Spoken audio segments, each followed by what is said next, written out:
Good afternoon, good morning, good evening, whatever it is to you in your part of the world today.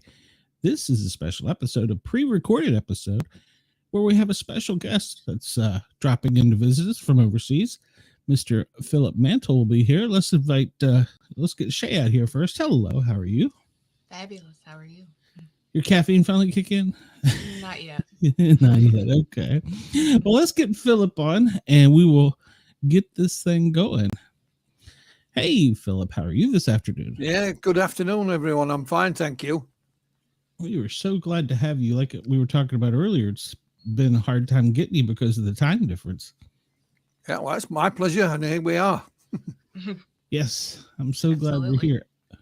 So tell everybody a little bit about yourself. I know that you're a publicist and that you've got a book, and you're kind of an expert on some things too. Well, I wouldn't call myself an expert. I've been involved in this subject for quite some time, 40 plus years. I know I don't look that old, but I can assure you. So I've been a long-standing UFO researcher here in the UK.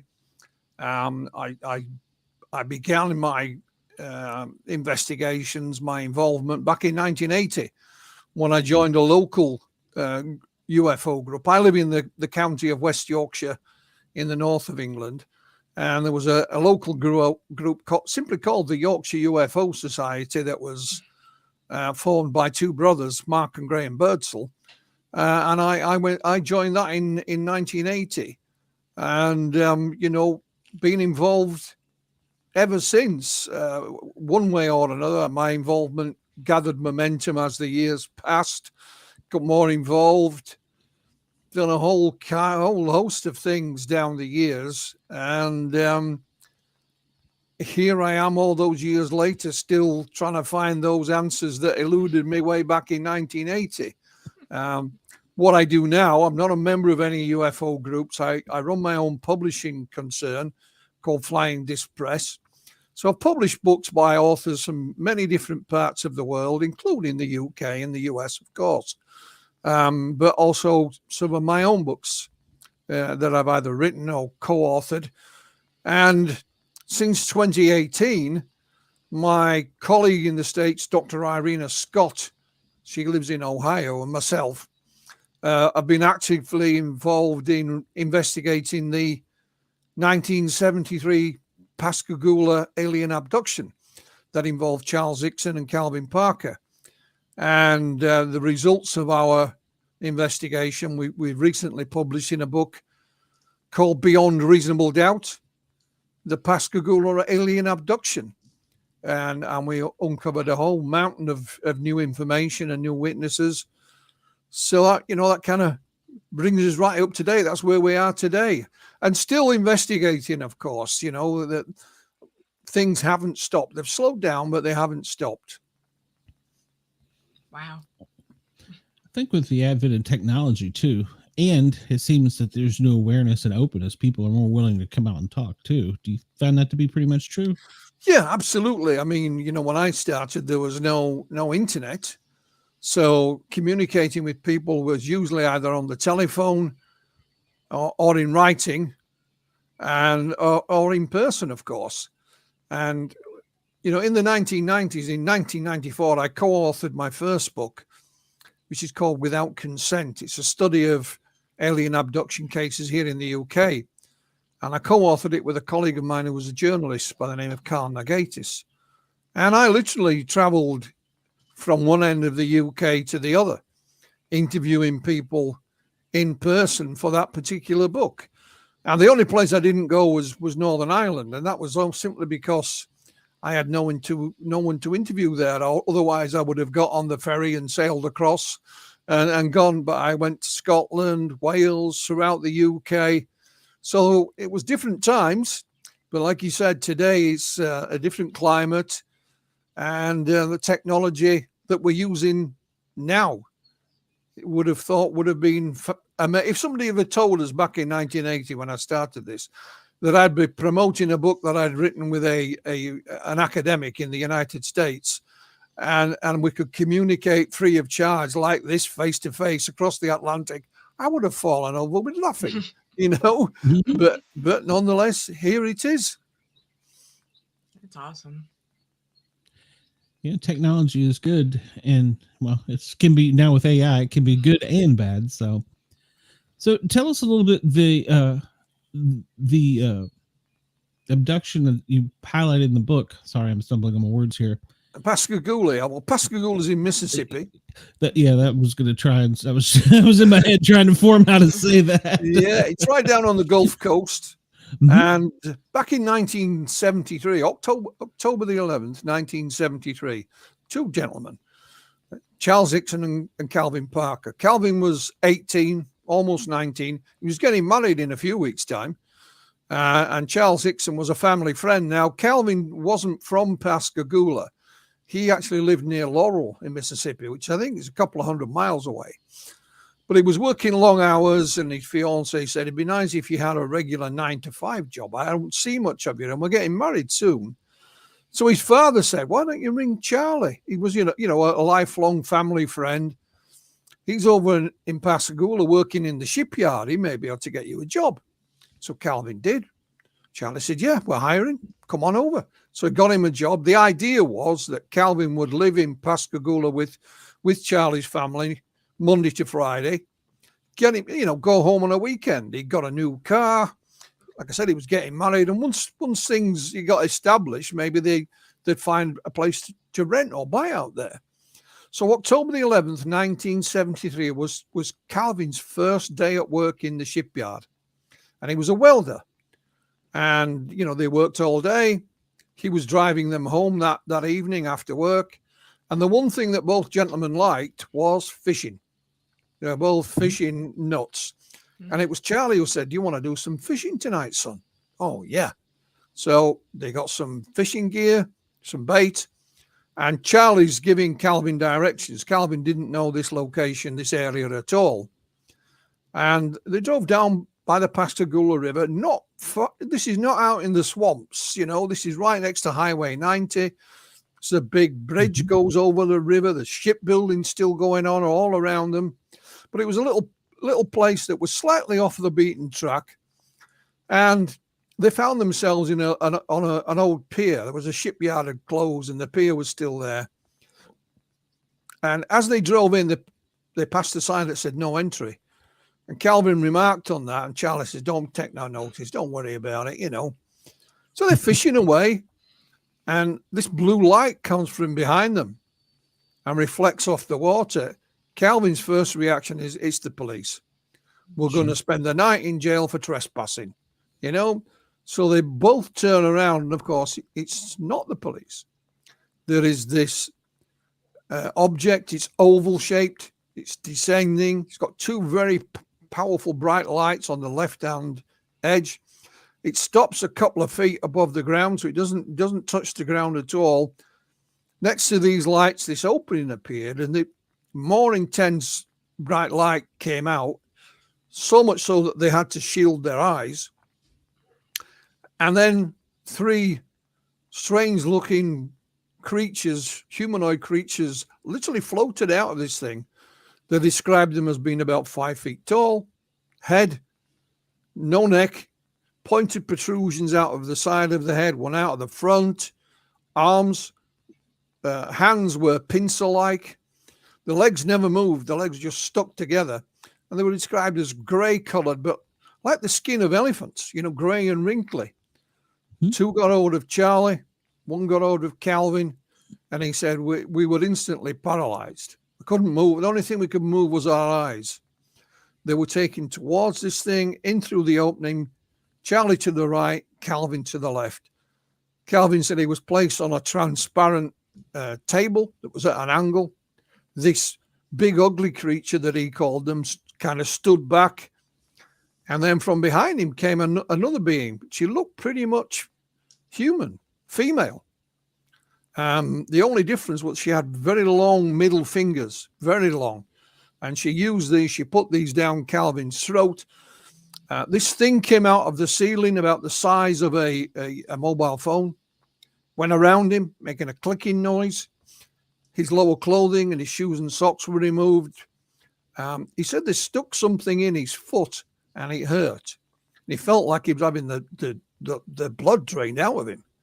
And, he was redressed, put back out onto the pier. Charlie just said, I was suspended. He wasn't on any table. He felt as if he was just suspended in midair. And this thing came out of the wall in front of him. He said it looked like a giant eyeball. And that went around him. He didn't see any other creatures like the female. And he was put back outside. And he says Calvin was standing there with his arms out as if he was in some kind of trance. And he shook him. He said, you all right, son? You all right? And he came around and they both turned around and this thing shot into the sky and was gone in the blink of an eye. Now, they were both literally terrified. Calvin more so. Charlie had been in the army and had fought in Korea and had been under fire in Korea. Their initial decision was, we're not going to tell anyone. They will think we're absolute nuts.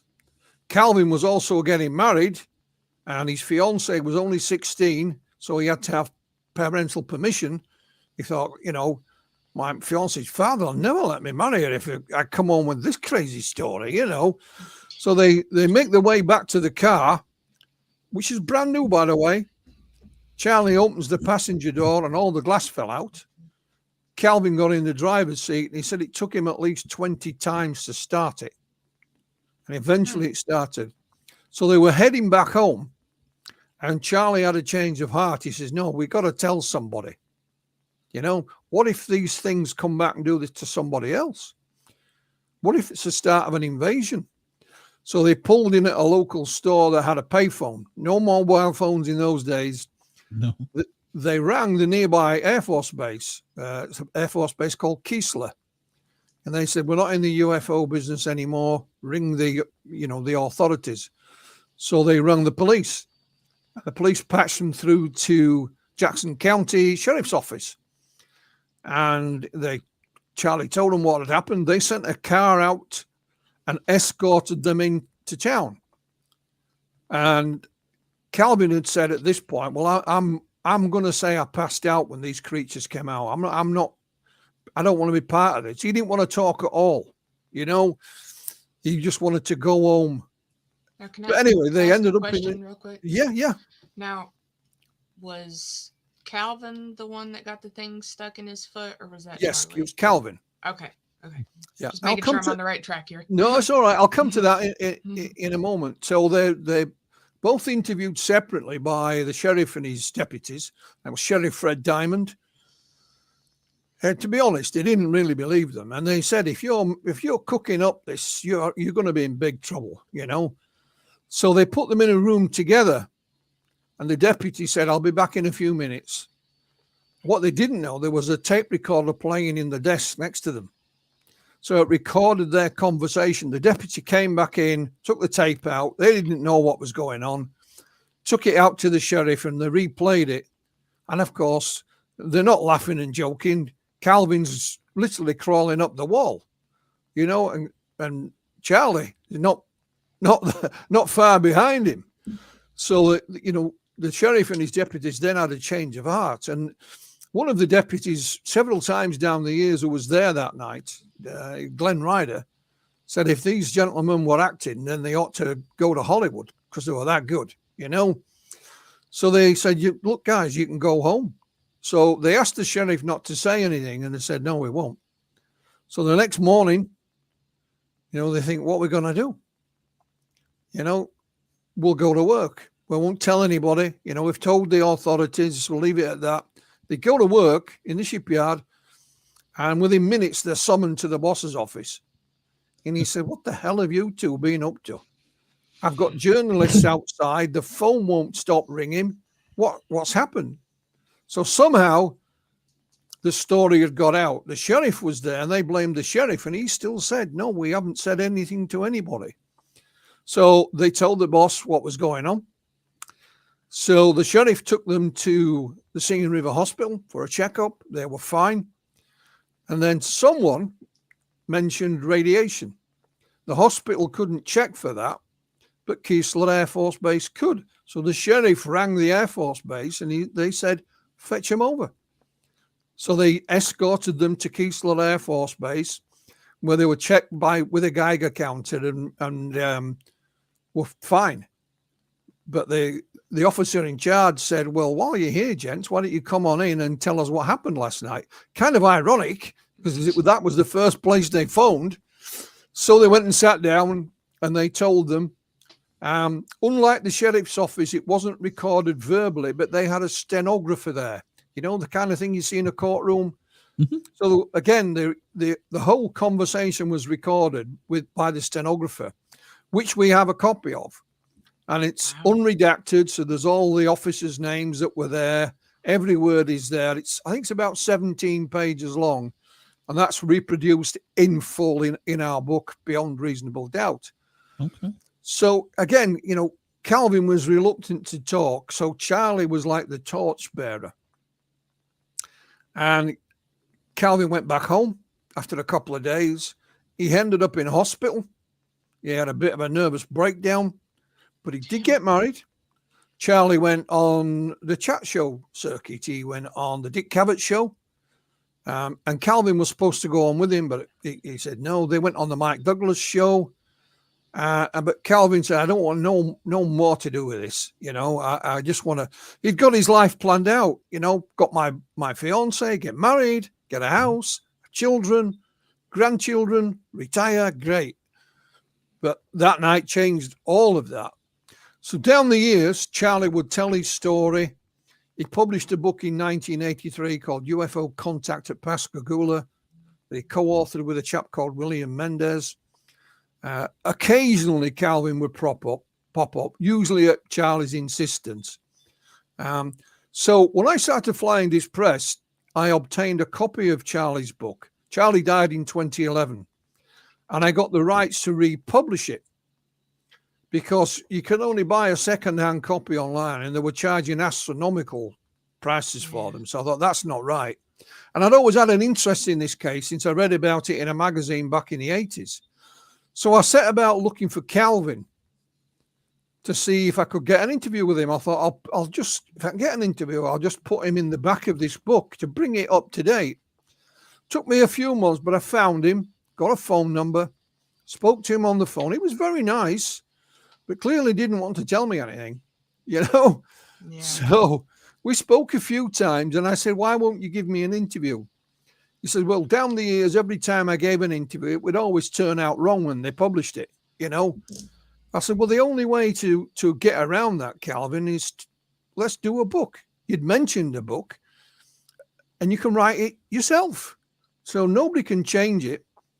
So we agreed that he would write and tell his story in full for the first time.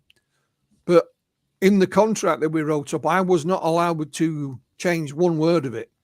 Now, even if he'd spelt it wrong, I had to leave it, you know. So he wrote Pascagoula, The Closest Encounter, that came out in 2018.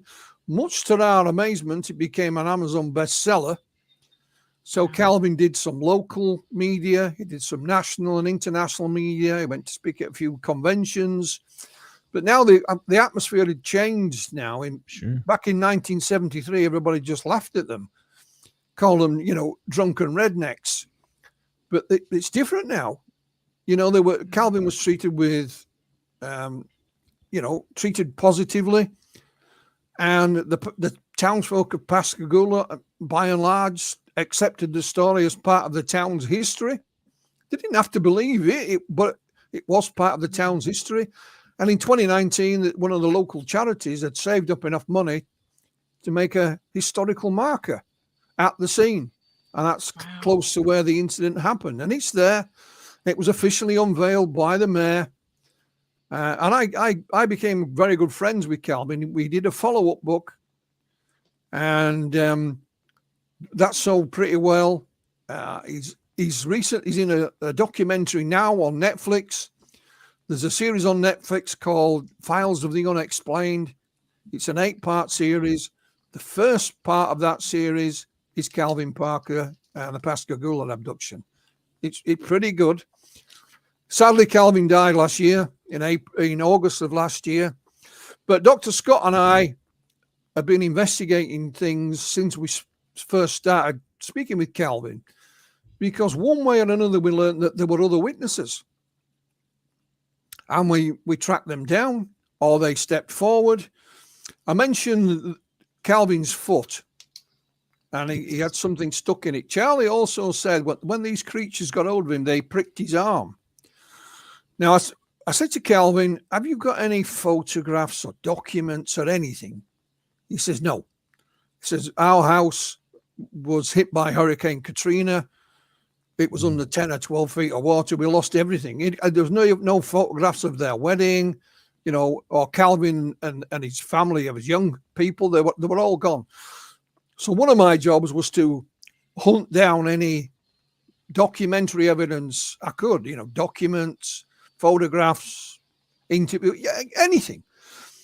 Well, of course, at the time in 1973, 2 days after the event, two people arrived on the scene. That was Dr. Alan Hynek, the Close Encounters man, and Dr. James Harder. Hynek formed the Center for UFO Studies, which is still going. So I contacted them. I said, this is what I'm working on. Have you got anything on this case? They sent me a PDF file. And in the middle of this PDF file is a one-page typewritten. So it's written on an old typewriter. And I know because I used to use them myself. And it's dated October the 13th, 1973. So it's 2 days after. And it describes Charlie and Calvin stripping down to their underwear and being given just a once-over, a visual. And it said he had found puncture wounds on Charlie's arm and on Calvin's foot. Bearing in mind, Calvin said they stuck something in my foot and it hurt. Charlie said they grabbed my arm and I felt a prick. But it also mentioned some photographs. Anyway, there were no photographs in this file, but I thought, well, this is interesting. And so I said to Calvin, who examined you? He said it was Dr. James Harder, because he'd arrived on the 13th, and that was one of the things he asked to do. He wasn't a medical doctor. He was a doctor of engineering, but at least he had the common sense to say, well, let's have a look. And about a year or so later, the same gentleman at the Center for UFO Studies who sent me that file contacted me on email. And he said, Philip, I've been rooting through some files today. I'm sure you've got these, but I thought I would send them to you anyway. And hey, presto, it was the photographs to go with that document. So here we had, photographs of Charlie's arm with these marks on it and Calvin's foot. And we know who's who because they were photographs. So they wrote the names on the back of them. And they were both scanned back and front. Now, they're only minor injuries, not some laser precise, cut marks or anything. They are, very much, but nonetheless, we have the document and we have the testimony from the two people involved. So there is a physical aspect to this encounter. And, I was stunned by it. I thought this is amazing. Now, one of the other things that happened, Calvin was interviewed by a local journalist. She's called Karen Nelson. And she also at the same time made a little film. So when she put the article online, there was a little film you could watch about it as well. Somebody took that and put it on YouTube. And one of the comments underneath it, I'm reading through them. I mean, there was a lot, but one said, my mum and dad were on the opposite side of the river that night.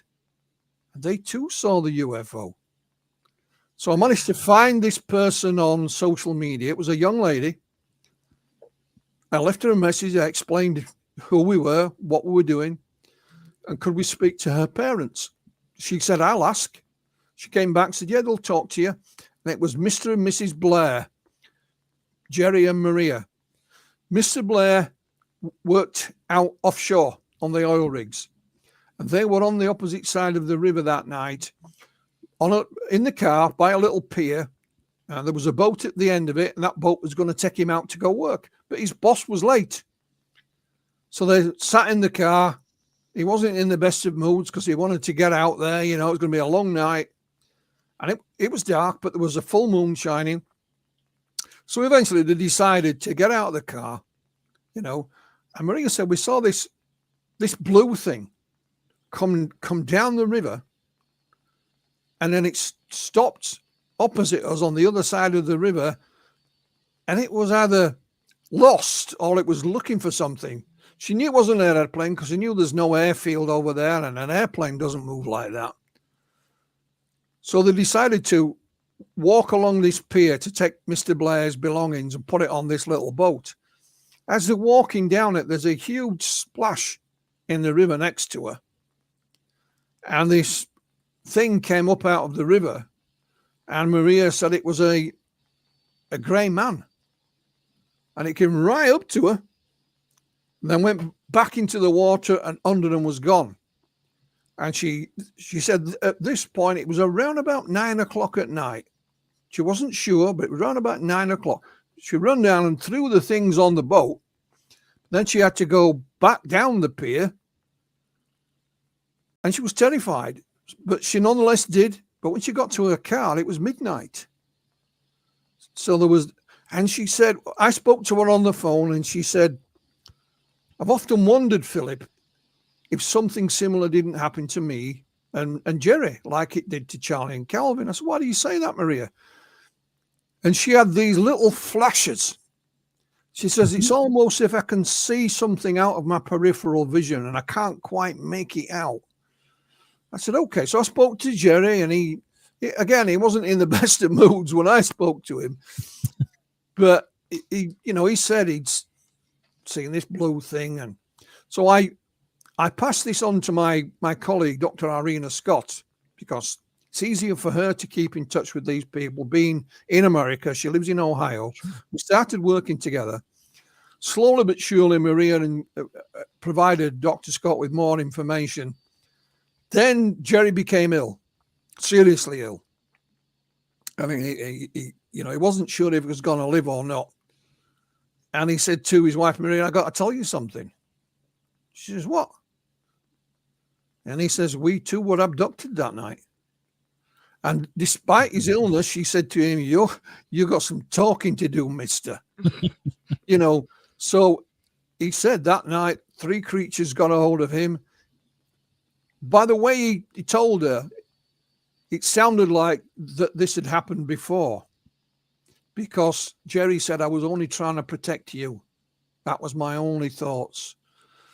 And these little flashes that she had, she could now make sense of when he's starting to tell her the story. And Jerry did end up in hospital, and he was going to have an operation and wasn't sure if he was going to survive. So while he was in the hospital, he quite literally said to her, get your phone out. I want to phone Philip now. And he phoned me while he's in the hospital, and he said, call me Mr. Mantle. He said, I lied.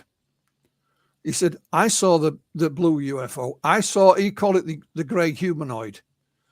And he said, same as my wife did. And he made Maria film him as well. So we have this little cell phone film of him sitting on his hospital bed with no shirt on. He's still got the little electrodes on because he's had an ECG.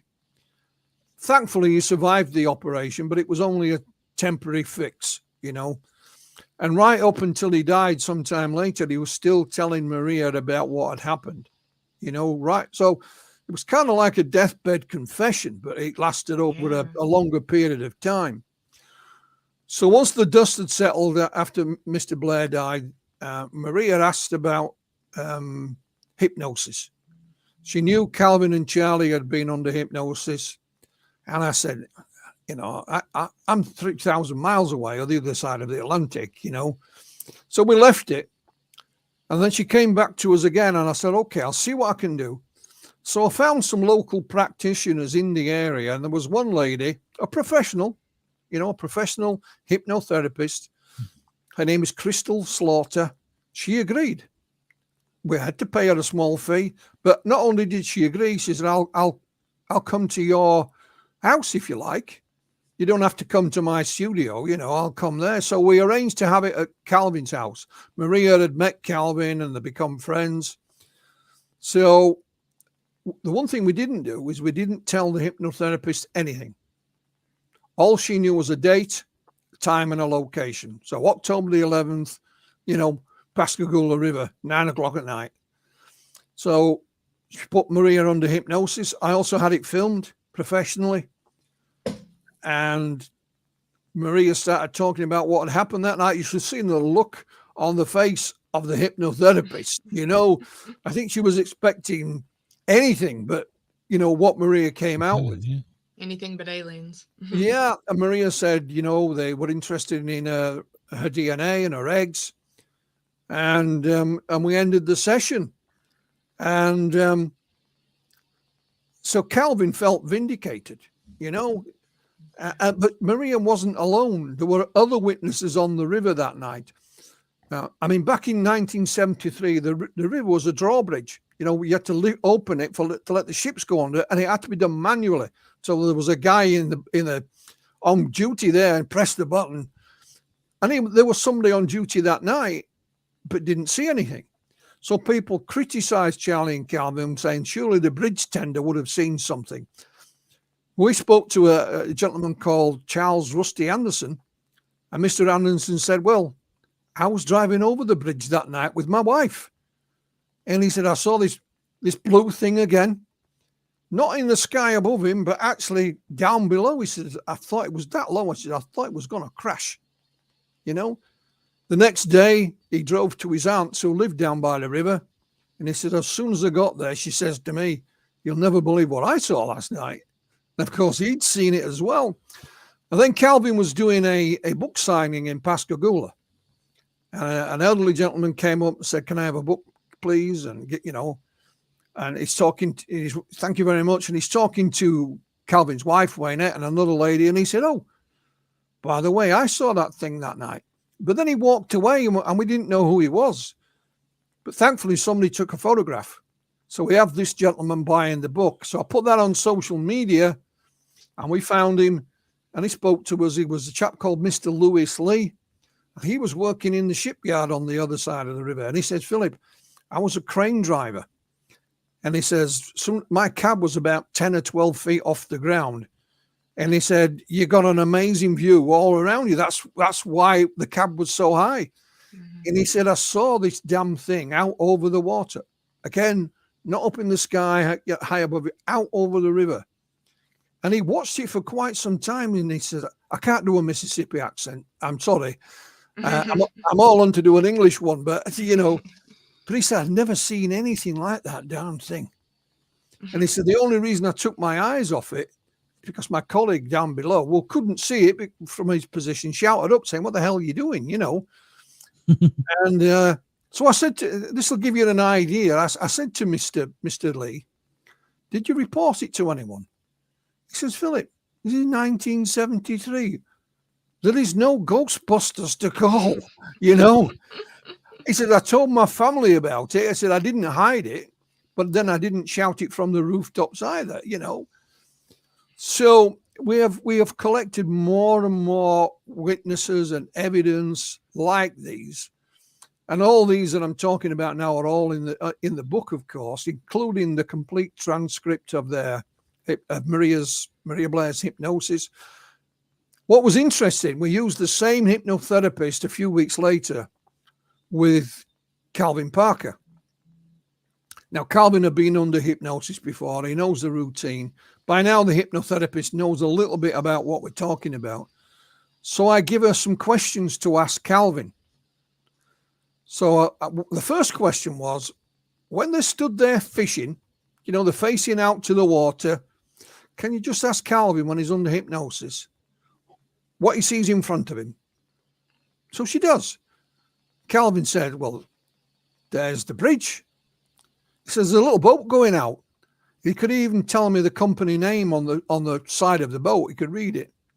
There's the shipyard, blah, blah, blah, blah. And he said, oh, right at the end. And if you don't listen, you'll miss it. He says, there's two people on the other side of the river. Now, are those two people Mr. and Mrs. Blair? Or are they somebody else? We'll never know. But it was just a little throwaway thing he said right at the end of that particular sentence. And again, we had this filmed. and the full transcript is in the book, and nothing's edited, you know. So the case just grew bigger and bigger and bigger. Sadly, you know, Mr. Blair did pass away, but Maria is still there, and we're still working on it. Quite literally, this morning when I got up, I have an email from a gentleman who was a local journalist at the time, and he got a tip off. So he was there the next morning, and he got an interview with Charlie and Calvin. Now, he said he filmed it on 16mm film. That probably doesn't exist. But he got an interview with them the morning after. I've just asked him to tell me what happened. You know, what did they say, how they were, what I know the answer, but, you know, so even other people that were there at the time who didn't necessarily see anything. For example, we tracked down the doctor who examined them at the Singing River Hospital. And Irina interviewed him twice. You know, he's since passed away. So we've, you know, the police dispatcher who was on duty that night, he took the call from Charlie, and we communicated with him, and he said, I took at least 50 calls that night from people reporting UFO sightings. And he said, when my shift was finished back at the police station, there were other people there reporting it in person. So it just gives you some idea of how things have grown, and they've grown even since our book was published. So there'll be more to come, and I can assure you. Wow. So it's a much bigger case than we ever imagined. Any questions? Wow. Yeah, a lot. First, did you say there was or was not a military base nearby? There was. Yeah, it's still there. It's Keesler Air Force Base. Okay. And they were interviewed there. And like I said, it was all done, all recorded by a stenographer. And we have that complete transcript. And that is in full in the book. There's all the officers' names, everybody that was there, you know, and it's nothing is redacted, and they tell the story. And this is literally the day after, you know. We also have the recording of Charles Hickson at the sheriff's department that night. So you hear the other voices asking him the questions. That is either the sheriff or one of his deputies. It's not great quality, so you have to listen carefully. But we have it, and so this is within hours of it happening. He's sat there in the sheriff's office telling them what's happened, you know. And of course, when Dr. James Harder arrived on the scene, he put both guys under hypnosis. And we have the hypnosis that he did with Calvin. It's only about 11 minutes long, and again, it's not great quality, but if you listen carefully, you can make it out. And we've uncovered all kinds of other things, you know, quite literally.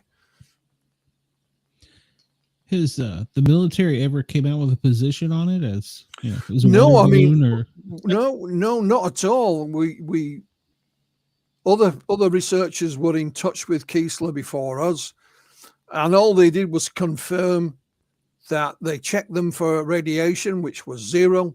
You know, all they did was wave the Geiger counter over them. You know, nothing. There was no written report about that. They just said we did it, and then there is the transcript.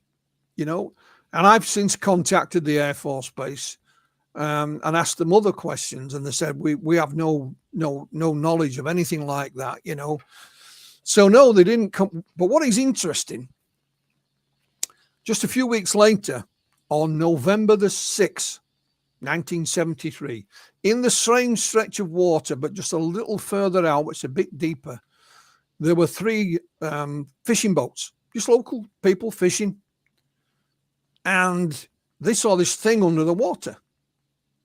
It was round. They said it was segmented like the old Second World War parachutes, and it was illuminated. It was about 30 feet in diameter, so it's not small. They got close enough to it to hit it with an oar, and it went clunk. Then the lights would go out, and they would appear somewhere else. So they played cat and mouse with it. So in the end, they went in person to the Coast Guard office and reported it. The Coast Guard sent a boat out. They too saw it, and they too hit it with an oar, and it went clunk. And what we have in the book is all the official documents that the Coast Guard put together about this incident. And they say in it was unidentified. And they even mention the witnesses. So again, there's nothing redacted. We even have a handwritten letter by one of the Coast Guard officers as well. So when we were working on this, a colleague said, you know, I think there was 8 fishermen in these 3 little boats that night. He said, so-and-so has got a photograph of them. They were asked to come down the next morning, and a guy from the Navy came, and they lined them up on the quayside and took a photograph of them. It's in colour. And again, on the back is all their names, so you know who's who. So I got a copy of it, and I put this on social media. Within a couple of hours, a lady had contacted me, and she said, all of them are dead apart from one. And then she said, I'm related to him via marriage. I think it was a father-in-law or something of that nature. And it was a chap called Earl Ryan. He was only 16 at the time. She put us in touch with Mr. Ryan. Irina, spoke to him, interviewed him on the phone. So we have his up-to-date thoughts and everything in the book as well. But he said a guy did come from the Navy the next day, and we had to show him where it happened. And they thought the Navy guy's a bit dumb because there's nothing to show. It's just the water. It's just the river. There's nothing there now. But I read elsewhere in newspaper reports about this incident that the Navy was supposed to be putting a report together. But we've never found that. Now, whether it was or was not put together, I have no idea. And, I've tried Freedom of Information Act requests and what have you, but drawn a complete blank. They may not have put a report together. It may be as simple as that. But it's a fascinating account that happened just shortly afterwards in the same stretch of water. And even the Coast Guard in these official documents, they're all there, said it could not identify it. Amazing. So again, there was lots of other things going on.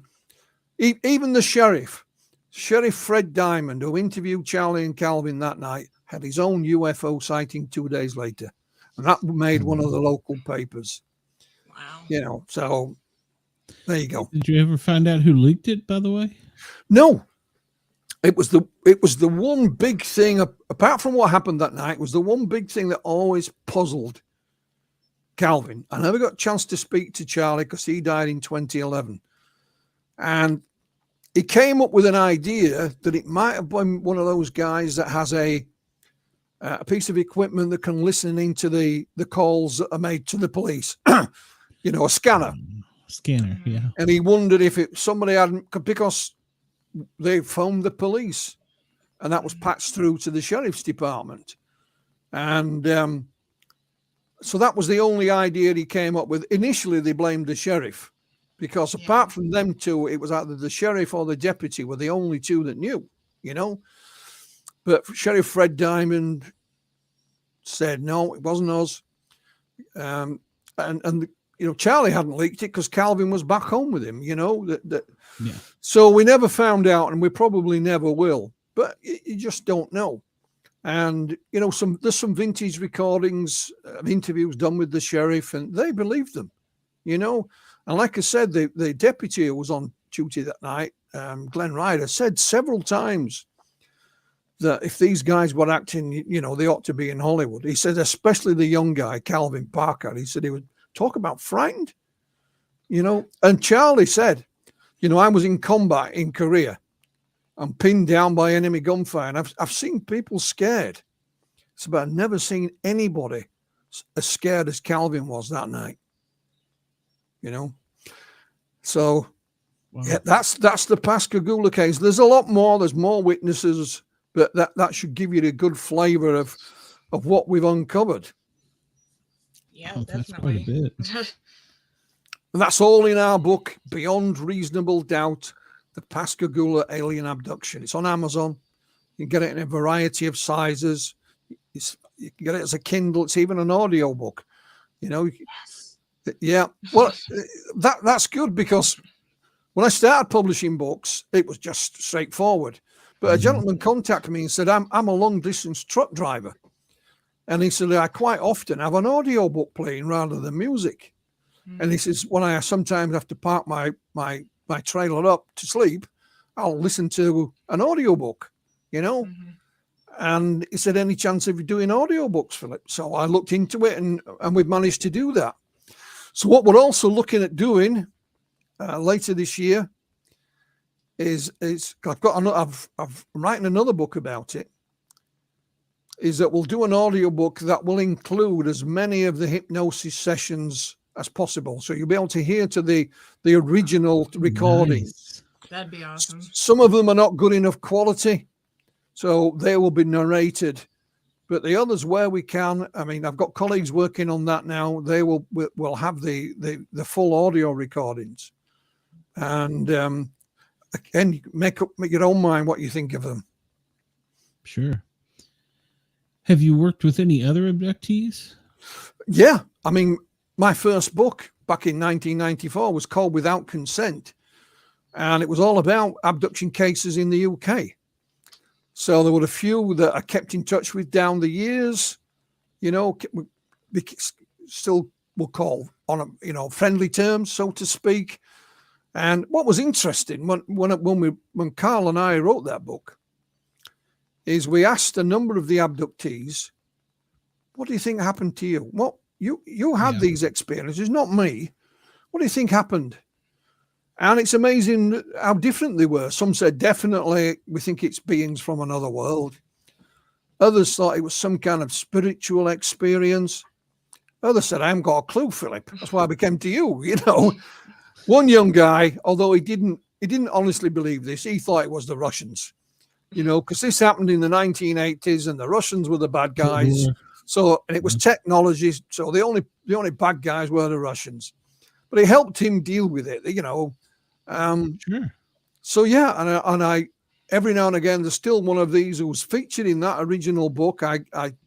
We communicate via email now, and I'll drop her an email, say, how you going? Everything. Yeah, and she'll chat about a family and a business, you know, and how you going, Philip? What you doing? You know. So yeah, and I've interviewed a lot of them down the years. Do you think that, I think especially like for Calvin, that has helped them make peace with what's happened? Absolutely. I mean, Calvin was totally traumatized by this event. And I've used this to give people an idea. In the 1980s, there was a TV series called The Hulk. You're probably too young to remember it, but basically, I do. The Hulk and his alter ego, Dr. Banner, were hounded by a journalist. So they go to a town, have an adventure. The journalist would almost catch up with them and they'd move along. That happened to Calvin in real life.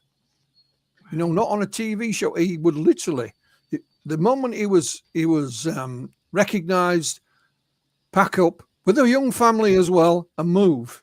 You know, and his wife Waynette, who was his fiancée at the time, was none too pleased. There was even one occasion he got fired. His boss called him into the office and said, you're fired. He said, what for? I haven't done anything wrong.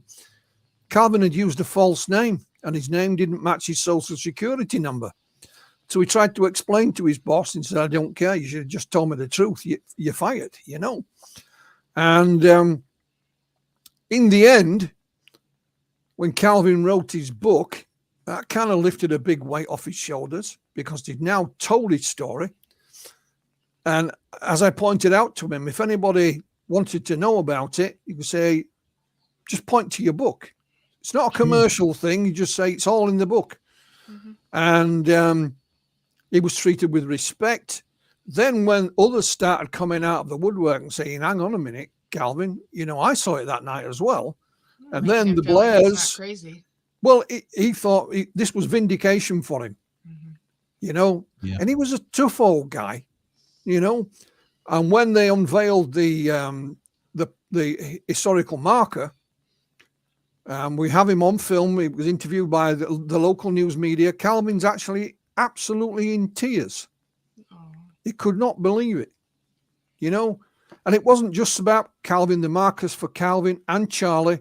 Charlie was no longer with us, but his son Eddie came along. Calvin knows Eddie, so his family was represented as well, and rightfully so. And for example, we interviewed Eddie for our book. And because we knew how this had affected Calvin and his family, but we didn't know how it affected Charlie's family. And Eddie told us about that. And he said, you know, his mum was more scared than anybody because she kept looking over her shoulder and thinking, is this going to happen again? You know? Yeah. So his mum, you know, Charlie's wife, was more scared than Charlie, you know? So it all started with me wanting an interview with Calvin. That's all I wanted. And if he'd have given me that interview and not said anything else, none of this would probably have happened. But it did. And the case just got bigger and bigger. And it's still, like I said, a gentleman just contacted me today, said he was a local journalist, only a young fella. He got a tip off about it. What I want to know is who tipped him off. Yeah. Because that might lead us to how the story got out in the first place. Yeah. We're not wanting to blame anybody. We're just wanting to try and figure it out. For example, 2 days after the event, Hynek arrived on the scene. Literally. And Calvin said, I don't know how the hell he got there so quick, because they lived in Illinois. So he said the story didn't come out until the next day. And then the following day, Hynek's there. I found out in a book that Dr. Hynek was part of a documentary that was being made, and he was already en route to New York to take part in it. So as soon as he got to New York, the story broke. They paid him for his his flight and his hotel down to Pascagoula. So he was already en route from Illinois. So he's, you know, so we found that was an answer to a little question there. It's not earth shattering. It's not, you know, but it just fills in little gaps. Yeah. Yeah. Pieces of the puzzle. When did you start all the research into this? Well, I started as soon as Calvin started writing his book. What Calvin and I did, we worked on a layout of the book first, how it would look, what chapters, what he would talk about. So Calvin would write a piece, he'd send it to me. I'd say, right, I need a bit more info about this, please. I don't know what you mean here. Can you tell me a little bit more about that? And eventually we'd end up with a finished chapter. And nothing was accepted without Calvin's permission. If he didn't give it the green light, then it didn't happen. So we'd go through. So I was looking for documentary evidence because Calvin, I just suspected he'd have some. I never thought about hurricanes. We don't have them here, you know. Yeah. But of course, what I found out is that the police department also suffered in that. So they lost all their documentation. I mean, you know, so I started right away, primarily looking for interviews, newspaper cuttings, photographs, basically anything. I've been involved in this subject for a long time, so I knew a lot of people around the world anyway. So I knew how to ask politely and say, look, I'm working on this. Have you got any of this? And I was amazed what we could find. You know, I was totally, this technology again that we have in front of us enabled me to go and find things in archives. And, you know, they were even interviewed the following day by NBC. The whole interview you can obtain via NBC if you want. I got a little clip of it that I could download, but it's there. And, you know, so we just kept finding. So I started on my hunt. We knew there were a couple of witnesses at the time. We knew we found them, but it just grew bigger and bigger and bigger. I'll give an example, another example of another witness. When Calvin's book came out, I was contacted by a gentleman in Greece, and it's called Stephanos Panagiotakis. And in 1981, so 8 years after the event, Stephanos was in the Greek merchant navy as a radio operator. but he was also a UFO researcher and used to write for a magazine in Greece. And his favorite case was the Pascagoula case. And in 1981, his ship docked in Pascagoula and he got a week's shore leave. And he thought, fantastic, I want an interview with Charles Hickson. So he found Charlie, got an interview with him. Stephanos also went to the police station, said, can you help me? And they said, you need to go and interview Pastor Emmanuel Sigalis. He saw something that night. And Mr. Sigalis is also of Greek extract, So he gave him his address. So Stephanos went to this gentleman's house, knocked on the door, introduced himself, and Pastor Sigalis gave him an interview. And of course, Stephanos still had it. He got a transcript of it, which he provided me. So what happened that night, again, it's October the 11th, 1973, same night as the abduction.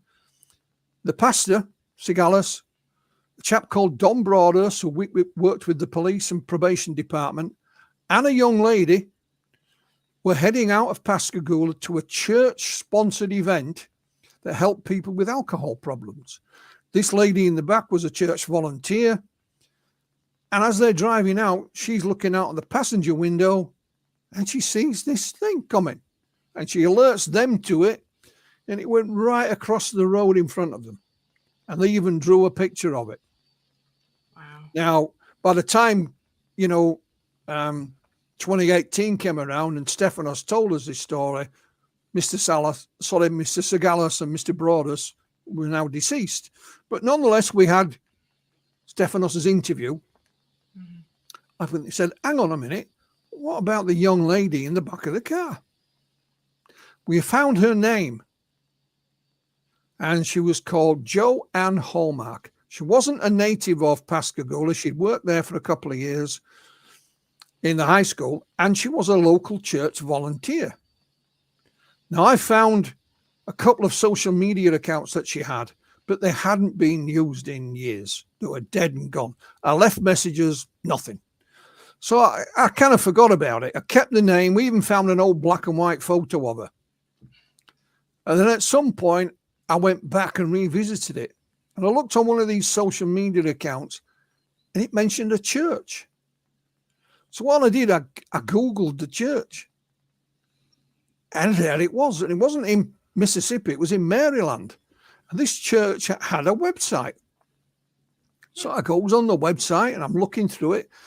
And there's even some sermons that you could download. And these sermons were told by two men called Hallmark. And I'm thinking, is that her husband? Is it her sons? Now, the church had a generic email address, info@church, whatever. So I emailed them, explained I was looking for the lady, explained where she'd worked. I didn't mention anything about UFOs. I said, if she's still around, could you just pass my message on, please? About 3 or 4 weeks later, she replied, confirmed she'd worked in Pascagoula with Pastor Sigalis back in 1973. Then I replied and told her what I was looking at, what. And again, it took her a few weeks. But she responded and confirmed everything. She gave me a phone number. Again, my colleague, Dr. Irina Scott, phoned her, interviewed her on the telephone.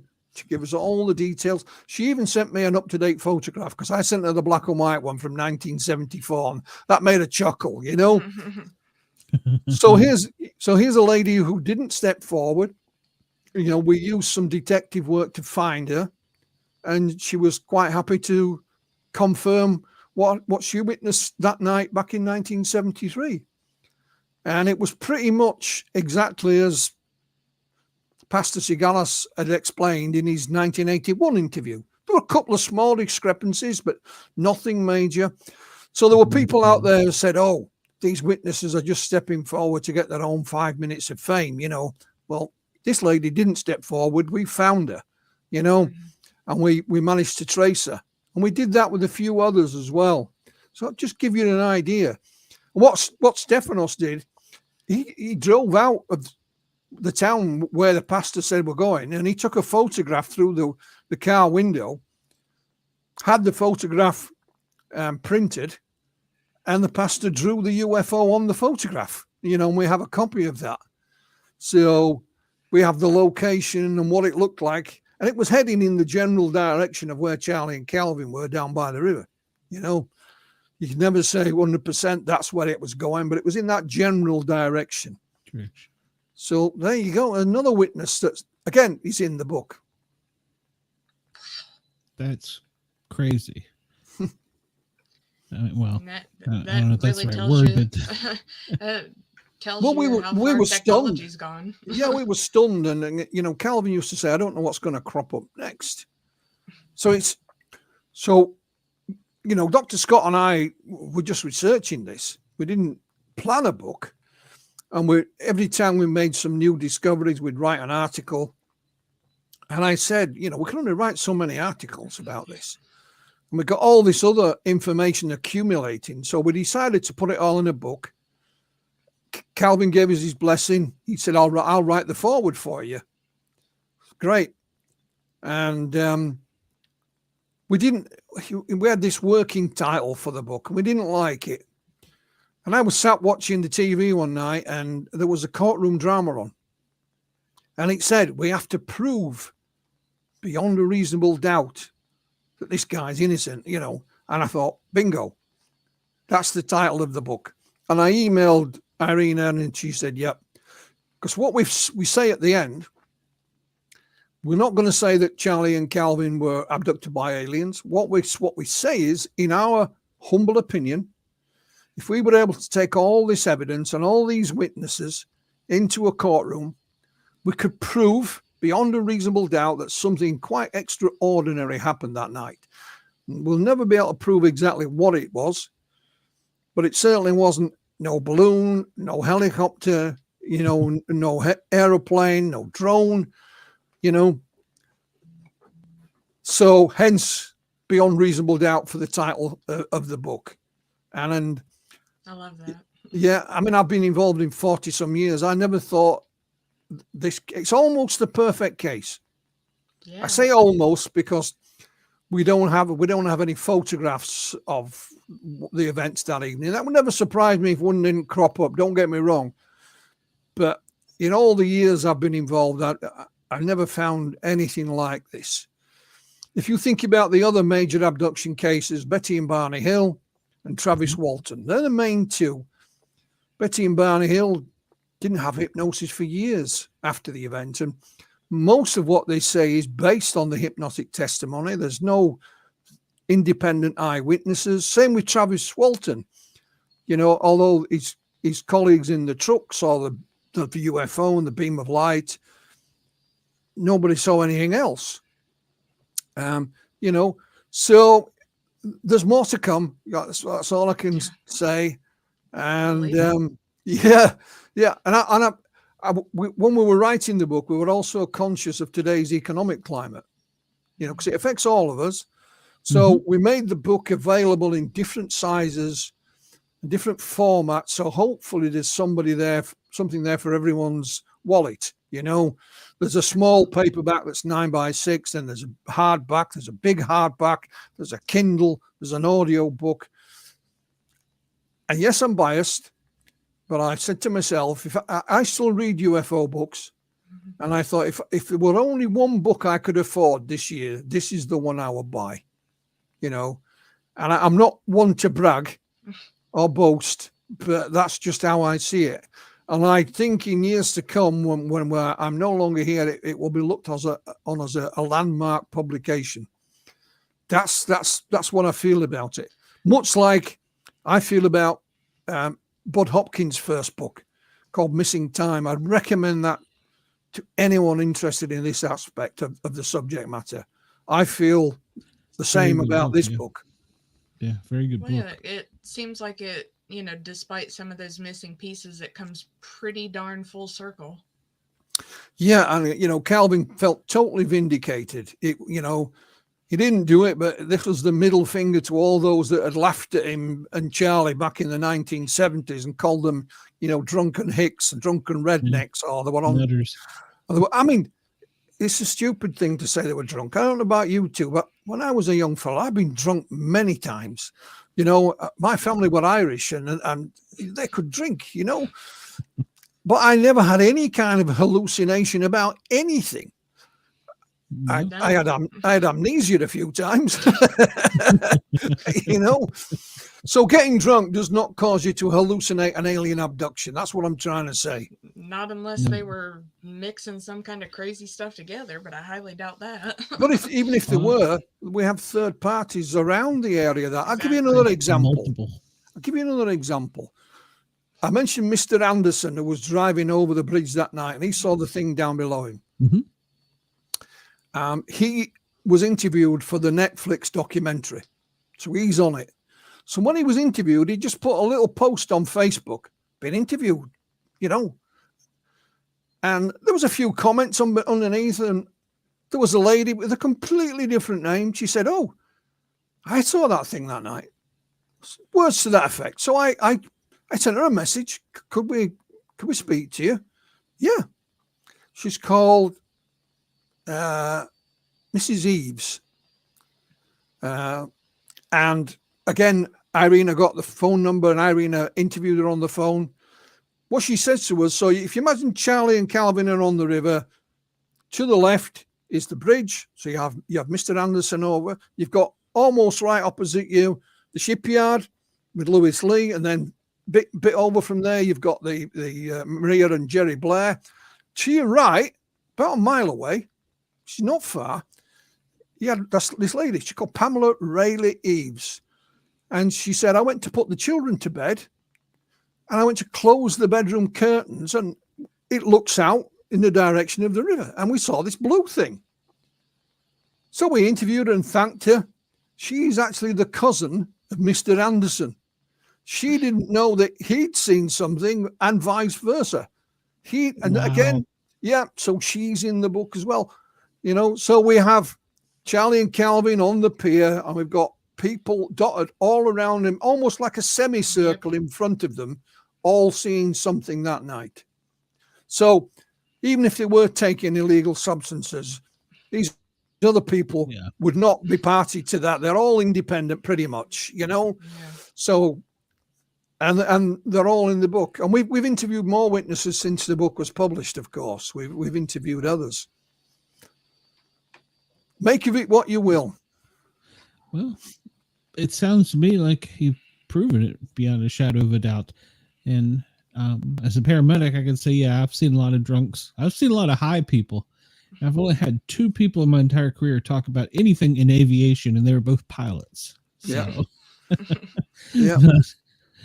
Yeah, it's I don't believe it was the alcohol or drunken rednecks, especially with all that information. It also makes you wonder how many other people saw it and either don't remember it or they just don't want to say. Well, yeah, I mean, I've down these last 5 or 6 years, I've noticed on certain Facebook pages there's been a discussion about it, and a number of people have made little comments, said, "Yeah, I saw it that night." But you know, I've contacted them and they didn't respond, so I'm going to leave them alone. They don't want to talk about it. That's fine. So we know there are other people that have seen it that declined an interview. And that's fine. We're no problem with that. I think there's only 2 people in the book where we don't actually use their real names. Everybody else said it's fine. You know, what we always ask that question. We'll keep them in complete confidence if required. You know, that's not a problem. So we know there are other people.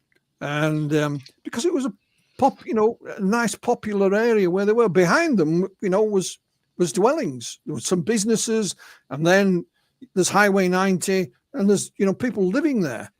Yeah. And this is not like Roswell out in the middle of the desert. This is not in the swamps of Mississippi. This is right next to Highway 90, you know. Well, that makes you wonder how many other people besides like just Charlie and Calvin and the Blairs that might have. Well, who knows? You know, who knows? What we will say, if there's anybody listening to this today, you know, and if you were party to this, if you were there and you did witness something, please get in touch. And like I say, we'll keep your identity secret if that's what you want. And I'm sure, we're working on 2 more documentaries. They will be finished and be out this year. There'll be another book this year and one next year. And that should bring it kind of all up to date, unless something else happens in the meantime.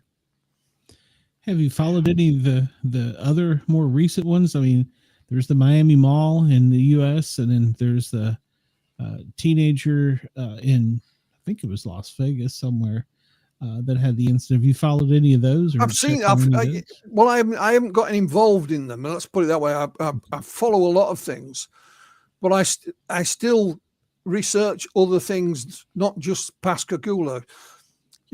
Because I've been involved in the subject for so long, other things just drop into my inbox, and I deal with that. I'm dealing with a gentleman now who doesn't live here, so I'm close by, so I can't interview him in person, but he's had a number of sightings down the years, and I find them quite fascinating, and he's telling them for his first time. He's 80 years of age, and I've written another book for next year that's got nothing to do with Pascagoula, although it is mentioned in one chapter. And this is called UFO Reflections. It's not finished yet, but it will be. And this is all the other stuff that I've been involved with down the years. I've done all kinds of things. I said to my wife, I'm not writing any more books.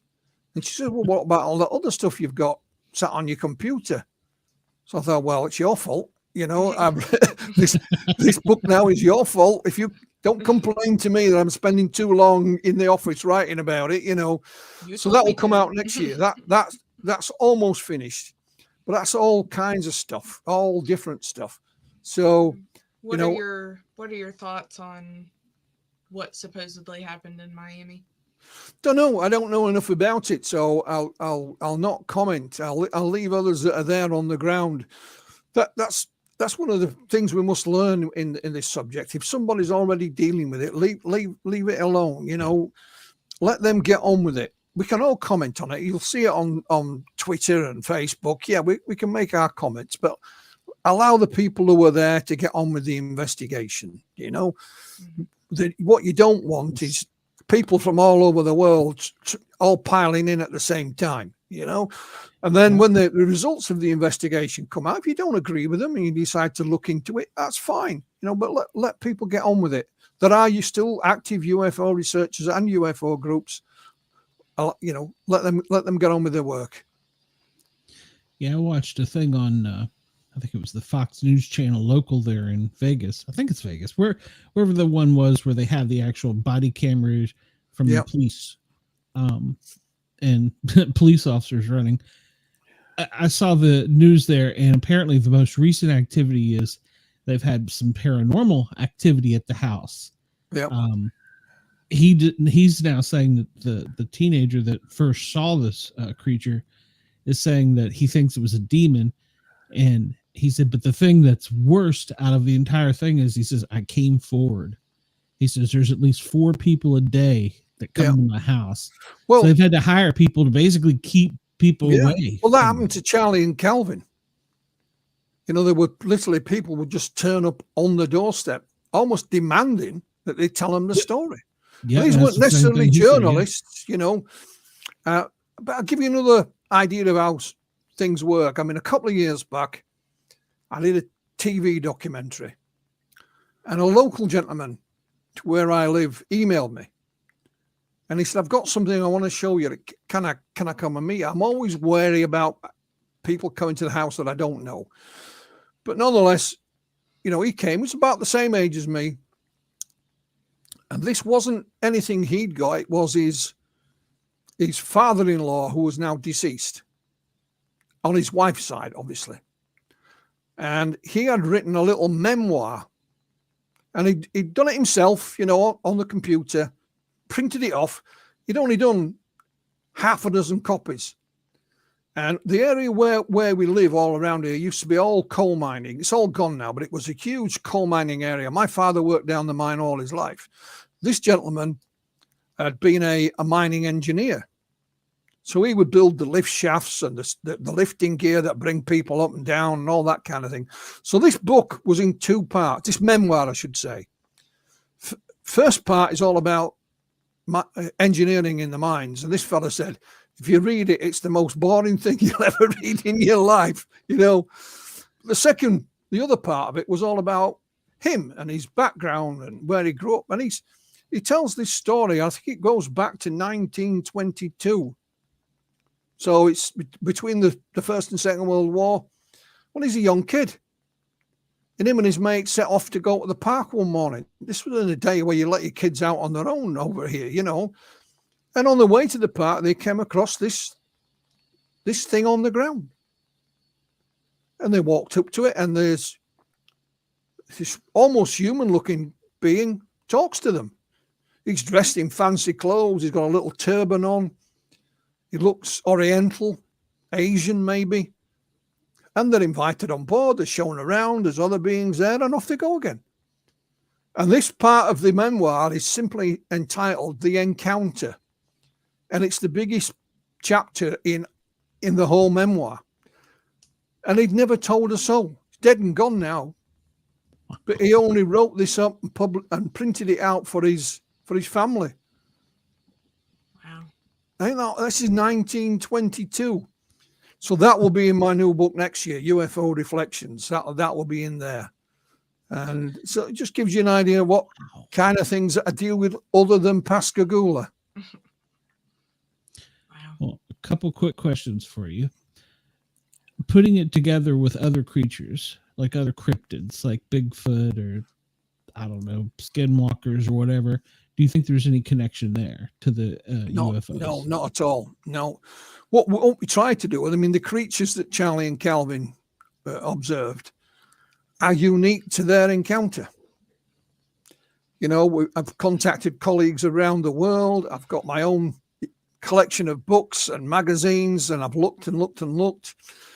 Can't find anything remotely similar. So if Charlie and Calvin wanted to invent this story, there was plenty of imagery already available. You know, Betty and Barney Hill had already been told, you know, and so where the hell they would get these images from, I don't know. It would have been quite easy to just explain. And then Calvin complicates it by saying this other creature came in that looked almost human, you know? Yeah. So the answer to that is no. It's what happened to them that night with these beings is unique to their case. And unless somebody else out there knows differently, you know, it's never definitive. You know, that's what we know so far. Okay. And I've also noticed a lot of people saying with these type of stories, there's a connection with a body of water. Have you noticed that trend yourself? No, not at all. I mean, obviously they were fishing that night, so, you know, they're near water. But no, I mean, UFO encounters, sightings, they're here, there, and everywhere. And certainly like a small country that we live in, not you. You don't live in a small country. I've been across America, and every time I got off the airplane, I had to change my watch, and it was a different time. We don't have that here. So if you pick a map out of the UK, you can literally connect it with pretty much anything, because it's such a small country, you know, where you use your own bias to say, well, it's near a river. Well, of course it's near a river. There's loads of them, you know. Yeah. Oh, it's near an airport. Well, you know, it's a small country. So, but the point is, when you try and put these things to connect with certain things, you have to remember that the information that we have is only partial. We don't have the full picture. Because we know through experience that lots of people who have these encounters don't report them. People who have UFO sightings don't report them. So when you're trying to connect it with anything, you're dealing with, you know, only half the data, maybe less than that. So whatever conclusion you may come to is wrong, basically, because you haven't got all the info. It's like a jigsaw puzzle. You can't complete it unless you've got all the pieces, and we certainly don't have all the pieces. I was a flight paramedic for many years, and I never got over to Europe. Well, I did get to Ireland, take that back. But all the pilots and people I worked with, we would talk, you know, chatting when you're downtime and stuff. And one night I brought up the UFOs because they know I was big into the Bigfoot thing. And one of the pilots says, well, if we ever see anything, we're never going to say anything. So what do you mean? He says, because they will take our license from us, our certification, and say we are nuts. He said, so most pilots won't talk about it. And No. he was absolutely right. But there are some that do. Yes. And of course, what happens to them? Nothing. I think it's just a fear from that 50s era where everybody still is, it's in the back of their head. You're a nutter. You're crazy. So yeah. But I'll give you an example. I spoke to a wing commander, Alan Turner, MBE, and Wing Commander Turner had top secret security classification, and he was in charge of military radar here in the UK. And he was on duty one night. His clearance was so high that when the U-2 spy plane came into the UK, which it did, to refuel, he was notified about it. And that was the most secret aircraft on the planet. And he was on duty one night, and they got 6 targets over mainland UK that they could not identify. And it was checked by both civil and other military installations. And he phoned the Ministry of Defence straight away, and they demanded, not asked, that he fill out a full report straight away. And he did. And nothing happened to him. And we only got to hear about it quite by chance. But once we did, he told me in full. And he said, Philip, I can tell you, I can give you a list of things that these 6 objects were not. But I can't tell you what they were. I have no idea. And he literally said, it's not this. They had 2 types of radar. He said they weren't going that fast that way, but the rate of climb was unbelievable, And basically, 2 friends of mine had been to a little UFO meeting. And they were in the pub afterwards, standing at the bar, having a drink, talking about it. Wing Commander Turner was sat on a table next to them, and he overheard their conversation. And he told them his story. They got his contact details, and they told me. And I contacted him. I've met him as well. And nothing happened to him. He was, like I say, he got an MBE from the Queen eventually and retired. And, so I don't know where this story comes from about pilots getting bad things happening to them, because I can't find one that ever has, but that's just an example. And Wing Commander Turner's encounter will be in my book, UFO Reflections, next year. Awesome. I look forward to it. Very cool. Yeah. I try and read a few a year. And so, well, I'll keep you stocked up for the next couple of years then, won't I? Yeah, well, you will. Yeah, absolutely. So I don't think I've actually had any from, from overseas, but I mean, from this. Shame on you. Shame on you. Well, I went down the Bigfoot hole, so I got stuck in the Bigfoot hole. And just like everybody wondering with the UFOs, what's the phenomenon? We still don't know what a Bigfoot is. And 90%, well, I won't say 90, but a large portion of the people say he doesn't exist. Well, it's not something I've looked into. I know what Bigfoot is, but there's no Bigfoot in Britain. We're too small for anything like that. Far too small, So there's nothing to worry about in that. I remember being in the States and speaking to a gentleman there, and I had to explain to him that the most dangerous thing in Britain was probably a wasp.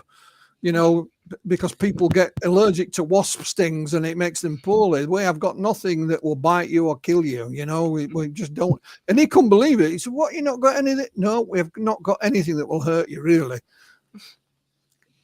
So unlike Australia, you go there and the plants will even try and kill you. So everything will get you there. Philip, it has been a pleasure talking to you, and I've kept you way longer than your time. And I appreciate you for doing that, and especially making the time, being that with the time zone difference. It's great. That's my pleasure. Absolutely my pleasure. It's been it's great hearing everything. Yeah. And hopefully one day we'll put this puzzle all together and find out what all of these things are, that, beings from another planet, another dimension, aliens, angels, who knows? Who knows? I certainly Yeah. don't. No, and I'm 55, and I doubt that in my lifetime we'll figure it out. So hopefully my grandkids. But it is nice to see the I don't want to call it the awakening. So many people call it that, but it is nice to see that people are more open to things and ideas and coming out. Yeah, and let's hope it lasts. You know, these trends come and go, so let's hope it carries on. Yes, Yeah. yes. Absolutely. All right, Philip, before we cut out of here, any last things you want to say where people can find you? You got anything coming up besides for all your books? Yeah, there's all kinds of things, you know, coming. I run Flying Disc Press. It's disc with a K. So that's just publishing. I publish books from people from here, there, and everywhere. And we've got new books coming out all the time. So keep your eyes open for that. I'm on Facebook. I'm on Twitter. I don't use Twitter that much, but I'm on there. Easily located. I'm not in some little hobbit place in the middle of Middle Earth, you know. West Yorkshire in the UK is not hard to find, you know. But I'm easily located. Let's put it that way. Okay, very good. And with your publication company, do you publish only UFO things, or do you publish? I've done a couple. I've done a couple of paranormal books as well, but I try and stick mainly with the UFO topic because it's the topic I know best. And you know, if I delve into other areas, I'm a little bit out of my depth, so I'd rather not. But you know, I keep my mind open, and we'll see what happens in the future. That's good. Cheyenne, any questions for him before we get him out of here? Nope, I can't wait to start this book. She loves the Audible books. I'm more of a Kindle person. So well, either way, you'll not be disappointed, I can assure you. Oh, I've got a bookshelf behind me of plenty of books, and in the basement I've got like 3 or 4 more of them, and my wife is like, "You're not getting any more books." So I'm now a Kindle person thanks to the missus. I know how that is. So all right, Philip, well, you have a great day. Thank you for allowing us to come into your life, even for just a brief time. And, my pleasure. We look forward to hearing, keep in touch. We look forward to hearing any more news or anything exciting else you got to come out. Absolutely. And since this is recorded, I will let you know probably the next week we will run it, and it'll be on all the YouTubes and all the stuff. So that's great. Thank you very much. Send you a link. Have a great day. And they say we'll speak again, okay? Absolutely. Sir, we will. Thank you very much. Bye-bye now. Bye-bye. That was a great interview. I just want to hear him talk more. Well, it is. Well, yes, because of the accent, but it is also fascinating to hear stories from he's a other great places. Storyteller too. He's a great storyteller, and you know the thing is, he is, I don't know, thousands of miles away. Yeah. From something that happened in 1973. Time-wise, he's a long ways away. But he's put it together. I should have asked him if he had any type of police or detective background, because he was almost like a detective in some of the aspects, the way he was getting the details. So, yeah. All right. Well, we ran a little bit over. So I don't know. I may trim this a little bit and run this with Tommy for Nashville Friday, and I'll try and get this out over the weekend. In the meantime, Mondays we have the UFL with the Lip Men. Wednesdays are the Para OR Normal Guyz on YouTube. You can find it looking for the Sport Cat shows. That throws everybody off now, but I changed it. And then Friday night, we do a Grading Guardian show, which is public safety oriented. And then on Saturdays, we kind of let our hair down, do the Misfits, and get a little crazy. So you can find us doing that.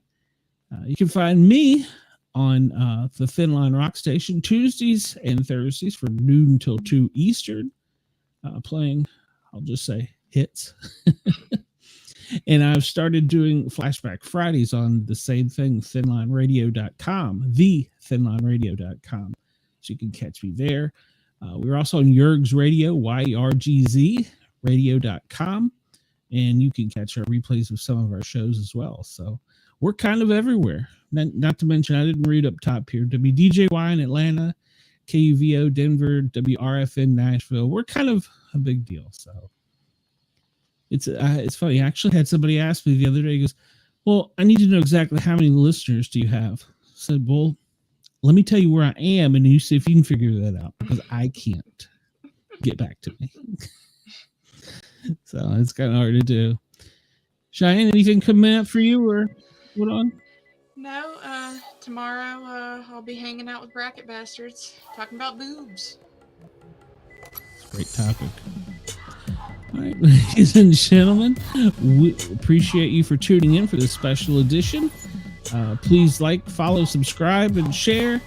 And as always, you can message us at Para OR Normal Guyz with a Z at gmail.com, or shoot us a voicemail at sportcat@protonmail.com. That's not a voicemail, that's my email.